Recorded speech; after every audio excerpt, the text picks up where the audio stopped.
চিকিৎসা নিতে এসে যদি রোগীকে লড়তে হয় ময়লা, ছারপোকা আর অবহেলার সঙ্গে, তাহলে সেটাকে কি হাসপাতাল বলা যায়?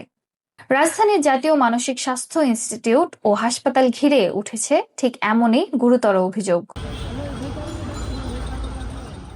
রোগী ও স্বজনদের দাবি, এখানে ঠিকমতো মেলে না প্রয়োজনীয় ওষুধ, ওয়ার্ডের পরিবেশ অস্বাস্থ্যকর, বিছানায় ছারপোকার উপদ্রব আর পরিষ্কার পরিচ্ছন্নতার অবস্থাও অত্যন্ত নাজুক।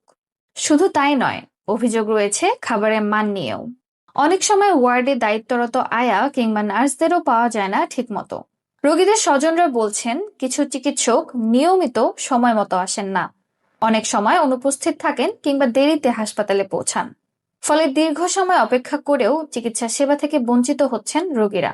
এখানেই শেষ নয়, কখনো কখনো সপ্তাহ জুড়ে দেখা দেয় পানির সংকট।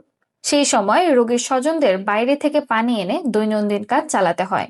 আরও অভিযোগ, যখন কোনো অভিযান বা পরিদর্শনের খবর আসে, তখনই হঠাৎ করে পরিষ্কার হয়ে যায় হাসপাতালে ওয়ার্ড ও পরিবেশ।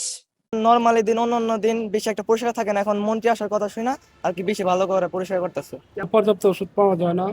যেমন এই যে আমার এই দুটা পাই নাই, পুরান কোয়ালিটি এক্স পাই নাই, তারপরে মেলাটো পাই নাই, স্ত্রীটাও মানসিক সমস্যা, বাচ্চাটাও সমস্যা, না আমারও চিকিৎসা নিতে হচ্ছে তাদের টেনশন করতে করতে দেখা যায় যে ফুললি কোর্সের ওষুধ পাওয়া কঠিন হয়ে যায়। মুরগি তো মনে করেন একজন ধরে রাখতে আরেকজন খাওয়াইতে হ্যাঁ, মানে কেমন আয়ারা খারাপ ব্যবহার করে, মানে দিতে দিতেছে না, রুগীর খাওয়াইতে খুব কষ্ট হয়। আর রুগীর সঙ্গে আমার সঙ্গে মানসিক খারাপ ব্যবহার করে অনেক সময় ইয়ারা। ডাক্তাররা আসে সব দিন, আসে না, একদিন আসে। ওই যে 8টা আসার কথা, দেখা যাচ্ছে 9টা বাজে আসে না, লাইন দিয়ে রয়েছে, ডাক্তার দেরি হয় আসতে। পরিবেশটা খুব খারাপ, মানে কারণ নোংরা, সাইডে ময়লা ভরা, প্রচুর পরিমাণ ময়লা। বিয়ের ভিতরে মনে করেন যে তেলাপোকা, প্রচুর পরিমাণ তেলাপোকা, এমন এক মনে করেন যে আপনার ওই সারপোকা আর মশায় প্রচুর পরিমাণ কামড়ায়, এই রুগীর মনে করেন খানে খানে ঘা হয়ে গেছে কামড়ে চলে। চিকিৎসা নিতে এসে এমন দুর্ভোগে পড়ায় ক্ষোভ বাড়ছে রোগী ও স্বজনদের মধ্যে।